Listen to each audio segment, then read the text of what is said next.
Matatag Curriculum, EPP, ICT, Grade 4, Quarter 1, Aralin 5, Microsoft Publisher User Interface.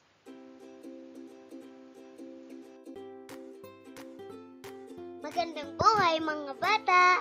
Tara, samahan ninyo akong matuto kasama si Teacher Aika, your online teacher. Please don't forget to subscribe, like, share, and hit the notification bell for more videos. Thank you! Magandang buhay! Kumusta? Handa na ba kayong matuto ng bagong aralin ngayong araw? Kung oo ang iyong sagot, simulan na natin. Ang ating aralin ay tungkol sa Microsoft Publisher User Interface. Muli, ako si Teacher Aika, ang inyong online teacher. Mga kasanayan at layunin. Ang mga mag-aaral ay nakagagawa ng desktop publishing document. Una, nagagamit ang iba't ibang commands at iba pang bahagi ng user interface. Ikalawa, nasusuri at nagagamit ang angkop na template sa paggawa ng publishing document. Ikatlo, nakakagawa ng professional-looking na publication gamit ang text box, word art, shapes, at images. Narito ang mga nilalaman. Desktop Publishing Software. Una, Microsoft Publisher User Interface. Ikalawa, Microsoft Publisher Templates. Ikatlo, paglagay at pag-format ng text box, word art, shapes, and images. Ano nga ba ang itsura ng desktop publishing software? Tingnan mabuti ang mga larawan.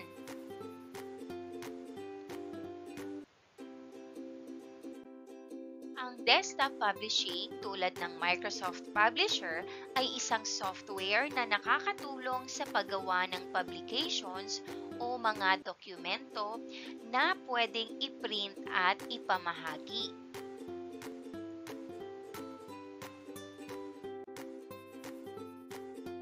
Ito ay nagbibigay ng maraming templates at kagamitan upang makatulong sa paggawa ng maraming klase ng publication materials, gaya ng brochures, newsletters, business cards, at marami pang iba.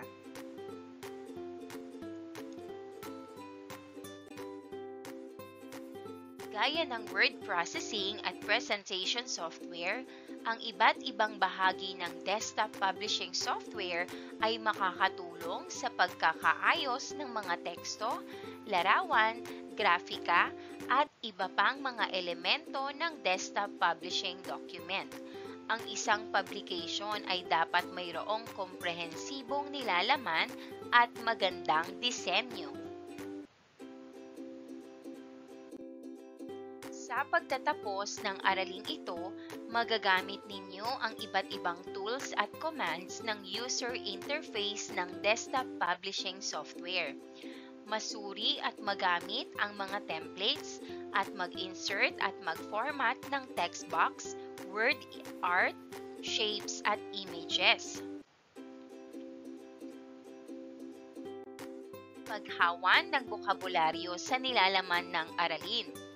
Una ay ang desktop publishing.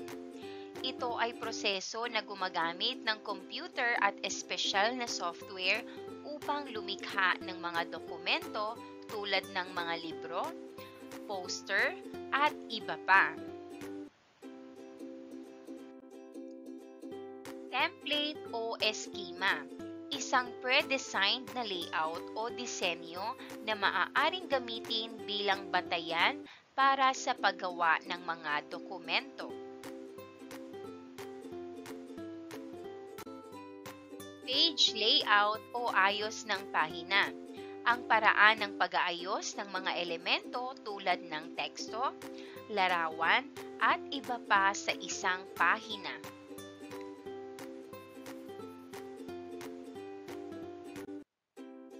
User interface. Ang bahagi ng isang software o application kung saan nakikipag-ugnayan ang gumagamit. Dito isinasagawa ng mga gumagamit ang kanilang mga gawain gamit ang mga menu, button, at iba pang mga visual na elemento na nagpapadali sa kanilang interaksyon sa system. Page layout. Ang paraan ng pag-aayos ng mga elemento tulad ng teksto, larawan at iba pa sa isang pahina.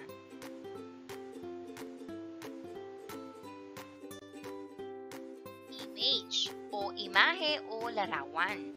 Ang paraan ng pag-aayos ng mga elemento tulad ng teksto, larawan at iba pa sa isang pahina.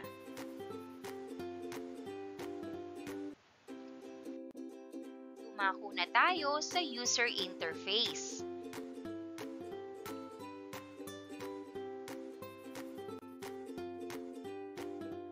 Gamit ang iba't ibang bahagi ng user interface ng Microsoft Publisher, ang mga gumagamit nito ay may kontrol sa pag-aayos ng mga elemento sa isang pahina, kabilang na ang laki ng mga teksto, pagpili ng mga font, kulay ng teksto at lalagyan, paglalagay ng mga larawan at iba pang grafiko, at iba pang mga aspeto ng pagpresenta ng impormasyon.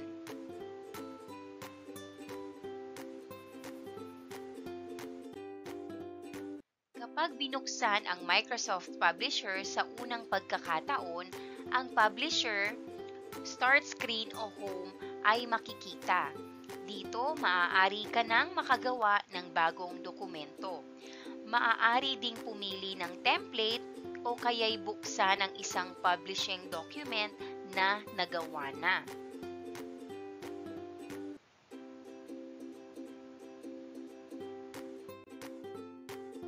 Ang user interface ng Microsoft Publisher ay halos walang pagkakaiba sa ibang program ng Microsoft Office Suite. Madali lang matutunan ang paggamit nito, pag-aralan ang user interface nito gamit ang figure na nasa ibaba. Isa-isahin natin. Simulan natin sa Page Navigation pane. Ang bahaging ito ay ginagamit upang makita at mamanipula ang mga pahina ng publication. Maaaring magdagdag, mag-delete, mag-rearrange at mag-duplicate ng pahina sa bahaging ito.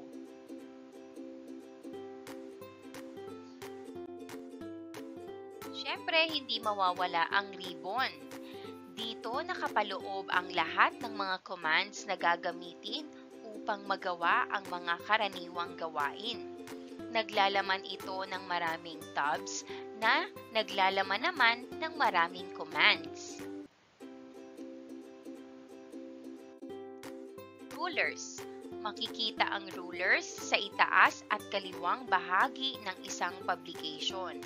Mas madali ang pag-a-adjust at paglilipat ng mga elements sa publication gaya ng images at text blocks gamit ito.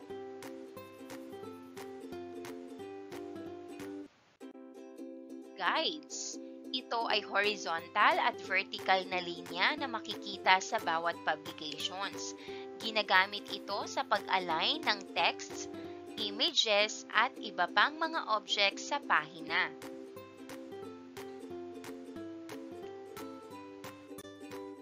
Quick Access Toolbar.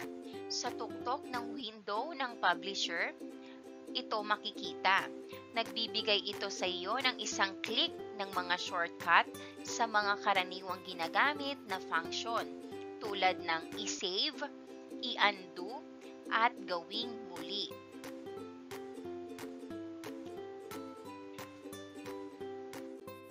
Status bar. Ang status bar ay nagpapakita ng kasalukuyang pahina, zoom level, at iba pang mga tool para sa layout. Para sa mga dagdag na tool, maaari mong gamitin ang status bar upang mabilis na baguhin ang view o zoom level. Wala itong direktang bahagi para sa mga tala at mga komento tulad ng sa PowerPoint. Title bar. Ang title bar ay matatagpuan sa tuktok ng window. Dito mo makikita ang pangalan ng dokumento na kasalukuyang binubuksan at ang pangalan ng application na kadalasang Microsoft Publisher. Workspace. Ang workspace ay tumutukoy sa bahagi ng interface kung saan mo nagagawa at ine-edit ang iyong dokumento.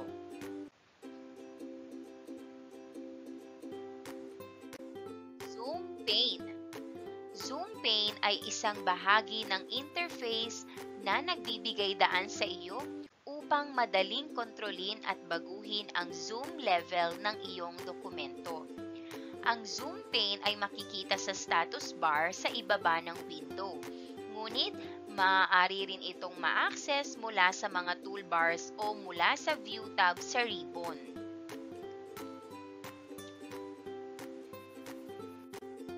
Vertical at horizontal scroll bar. Sa Microsoft Publisher, ang vertical at horizontal scroll bars ay matatagpuan sa gilid at ilalim ng window. Ayon sa pagkakabanggit, ang vertical scroll bar ay nagbibigay daan sa iyo na mag-scroll pataas o pababa sa dokumento, habang ang horizontal scroll bar naman ay ginagamit para mag-scroll pakaliwa o pakanan. Ang mga ito ay kapaki-pakinabang para sa pagtingin at pag-edit ng mga bahagi na dokumento na hindi kasya sa kasalukuyang view. Graphics Manager. Ang Graphics Manager sa Microsoft Publisher ay isang tool na nagpapadali sa pamamahala at pag-organisa ng mga graphics sa iyong dokumento. Ito ay nagbibigay daan sa iyo na madaling magdagdag, tanggalin at ayusin ang mga larawan at graphics. Ang Graphics Manager ay kadalasang makikita sa isang pane o panel kung saan maaari mong makita ang lahat ng mga graphics na ginagamit sa dokumento at mabilis na ma-access o mai-edit ang mga ito.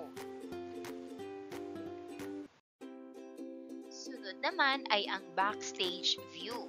Ang Backstage View sa Microsoft Publisher ay isang bahagi ng user interface na nagbibigay daan sa iyo na ma-access ang mga pangunahing setting at options para sa iyong dokumento. Dito natin makikita ang New, Open, Info, Save, Save As, Print, Share, Expand, and Close. Ngayon naman, subukan natin pag-customize ng Microsoft Publisher. Una, buksan ang Microsoft Publisher sa iyong computer.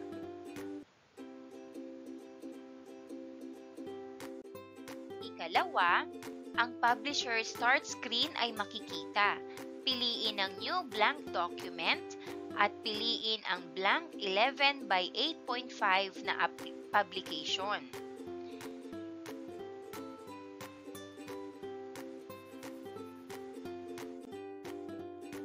Ikatlo, i-navigate ang tabs ng ribbons sa pamamagitan ng pag-click sa mga ito ng isa-isa. Pansinin kung paano magpalit ang mga options o commands ang bawat ribbon tabs na napiling buksan.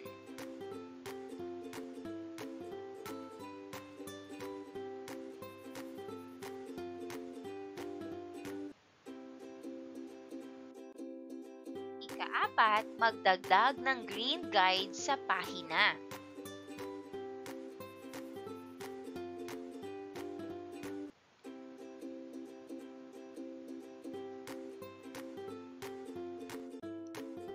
Ikalima, i-click ang Backstage view at piliin ang info. Basahin ang mga mahahalagang impormasyon na nakalagay dito.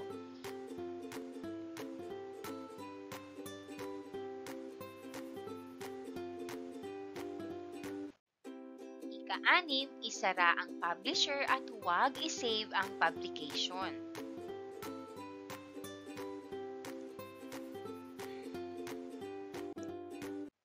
Dumako naman tayo sa gawain bilang isa.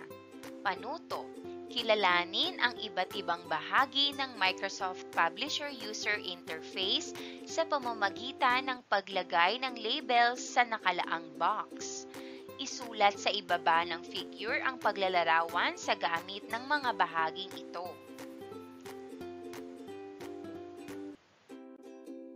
Tingnan mabuti ang larawan.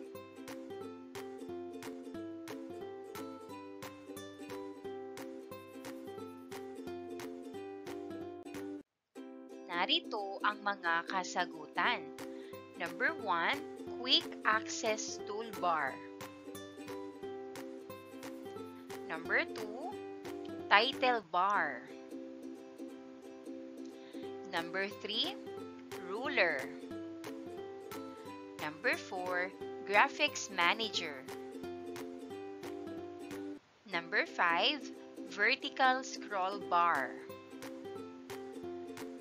Number 6, Zoom Pane. Number 7, Workspace. Number 8, Horizontal Scroll Bar. Number 9, Backstage View. And number 10, Pages Pane. Nakuha mo ba ng tama lahat? Kung oo, mahusay!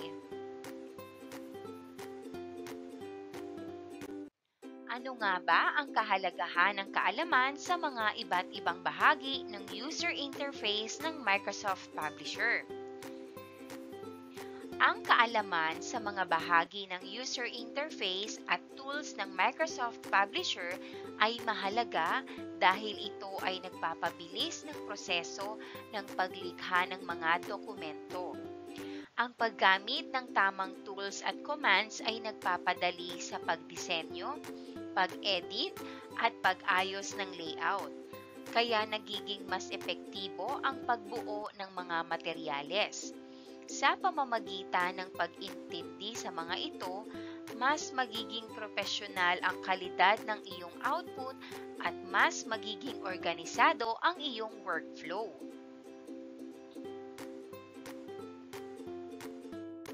Talakayin natin ang Microsoft Publisher templates.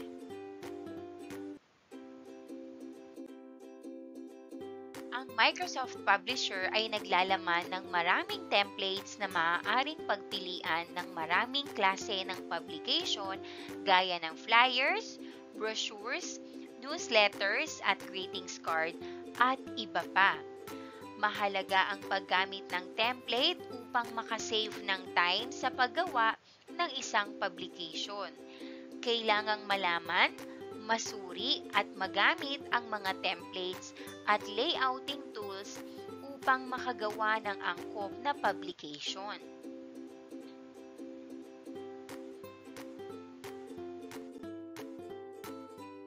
Paggawa ng publication gamit ang template. Number 1, buksan ang Microsoft Publisher. Number 2, i-click ang File tab upang mabuksan ang Backstage view. Number 3, piliin ang New. Makikita ang mga templates na pagpipilian.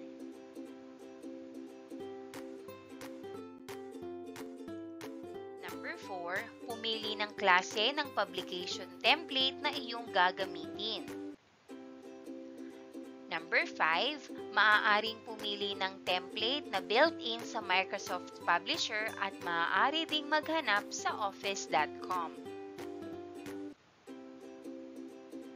Number 6, kapag nakapili ka na ng template at nalagyan na ng mga kailangang detalye, i-click ang Create.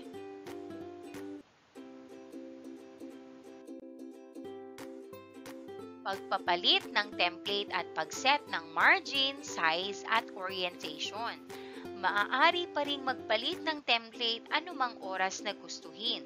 Upang makapaglagay ng bagong template, narito ang mga hakbang. Number 1, sa ribbon, piliin ang Page Design tab. Number 2, piliin ang Template Group at i-click ang Change Template command.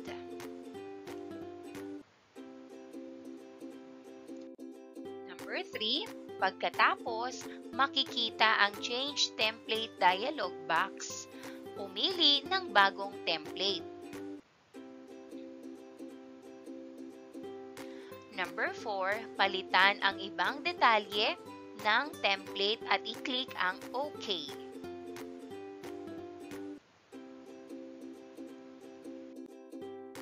Number 5, ang bagong template ay makikita na sa iyong publication.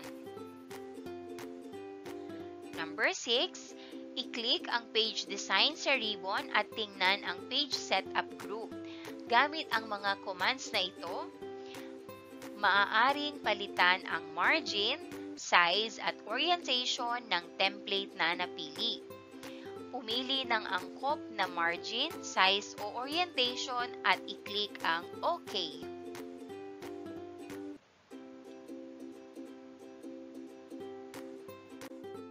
Ngayon naman, dumako na tayo sa isang gawain. Sundan ang mga hakbang sa ibaba sa paggawa ng business card or personal calling card gamit ang template. Number 1, buksan ang Microsoft Publisher at i-click ang File tab. Number 2, sa Backstage View, piliin ang New at i-click ang business card sa built-in template. Pagkatapos ay iset ang color at font schemes at ang information nito. Number 3, i-click ang Create at makikita ang business card template sa work area. Number 4, palitan ang template ng business card sa pamamagitan ng pag-click sa Page Design tab ng ribbon. Pagkatapos ay i-click ang Change Template command. Number 5, i-click ang gustong design at i-layout sa mga makikitang templates.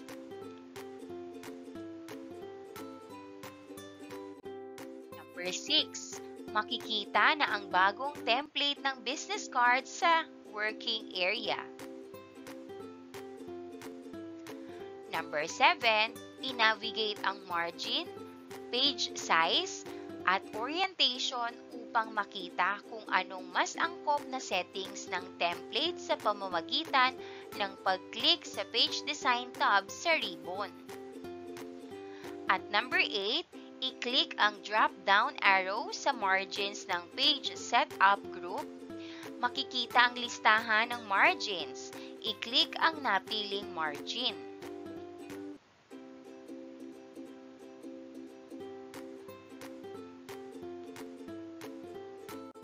Number 9, subukang palitan ang page size ng publication. I-click ang Page Design sa ribbon at i-click ang drop-down arrow ng Size command.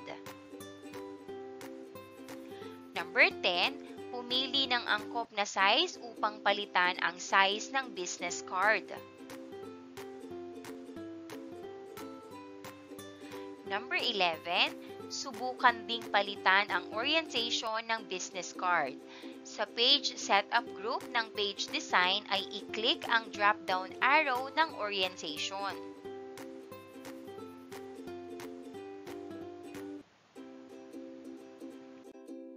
Number 12, piliin ang portrait kung ang publication ay patayo at piliin naman ang landscape kung ang publication ay pahaba.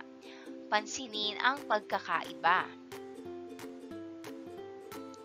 Number 13, piliin ang orientation na mas angkop sa template na napili. Number 14, sa template, mag-click sa mga bahagi ng teksto tulad ng pangalan, posisyon, numero ng telepono at iba pa. Baguhin ang mga ito sa iyong personal na impormasyon. Siguraduhing akma ang laki, estilo ng font at kulay ng teksto upang ito ay maging malinaw at madaling mabasa.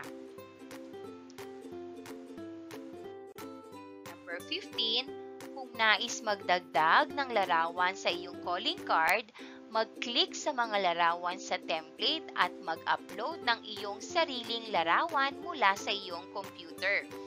I-adjust ang laki at pagkakalagay ng larawan sa iyong diskarte. Number 16, baguhin ang kulay at disenyo ng iyong calling card sa pamamagitan ng pag-click sa mga elemento tulad ng background, border at iba pa. I-customize ang disenyo upang tugma sa iyong personal na panlasa o branding ng kumpanya.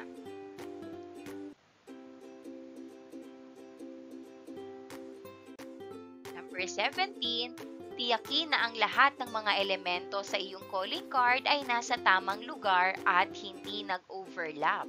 I-adjust ang mga ito ayon sa iyong diskarte at pumili ng isang maayos na pagkakalagay. Number 18, bago mo i-save at i-print ang iyong calling card, gawin ang isang pagsusuri upang tiyakin na walang mga mali o pagkakamali sa impormasyon. Kulay at pagkakalagay, siguraduhin ito ay profesional at kaaya-aya sa paningin. Number 19, isara ang publisher at huwag isave ang publication. Ngunit kung gusto mo naman itong isave, maaari mo rin itong isave.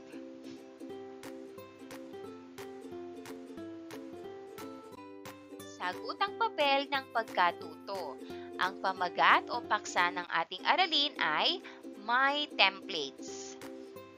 Paggawa ng advertisement gamit ang template. Ang layunin, nasusuri at nagagamit ang template sa paggawa ng advertisement. Kagamitang kailangan, computer, desktop or laptop, desktop publishing software. Panuto. Layunin ng aktibidad na ito na ipakita kung paano mag-apply ng iba't ibang mga template sa bawat pahina at suriin ang pagbabago sa itsura ng dokumento. Gawin ang mga sumusunod na hakbang sa paggawa ng advertisement na gamit ang dalawang templates. Una ay ang built-in at office.com at ikumpara ang mga resulta. Paano natin ito gagawin? Una, buksan ang Microsoft Publisher. Ikalawa, gumawa ng publication sa pamamagitan ng pagpili ng advertisement sa built-in template. Ikatlo, piliin kung anong design ng advertisement template ang gagamitin. Ikaapat, iset o i-customize ang color at font schemes, pati na rin ang business information kung kinakailangan at i-click ang create. Ikalima, maglagay ng kaukulang impormasyon at elements na naaayon sa tema ng advertisement na gawain. Ika-anim, ayusin at i-format ang advertisement publication ayon sa gusto. At ikapito, i-save ito at gamitin ang advertisement template number 1 bilang file name. Number 8, gumawa ng isa pang advertisement publication gamit naman ang office or online template. Pumili ng mga makikitang templates. I-click ang napiling advertisement template at i-click ang create. Number 10, maglagay ng kaukulang impormasyon at elements na naaayon sa tema ng advertisement na gagawin. Number 11, ayusin at i-format ang advertisement publication ayon sa gusto. Number 12, isave ito at gamitin ang advertisement template 2 bilang file name. Number 13, suriin ang pagkakaiba ng dalawang template at sagutin ang mga sumusunod na tanong. Una, ano ang masasabi mo sa design ng built-in advertisement template? Ikalawa, ano naman ang masasabi mo sa design ng office advertisement template? Ikatlo, alin sa dalawa ang mas angkop na gamitin bilang advertisement publication at bakit?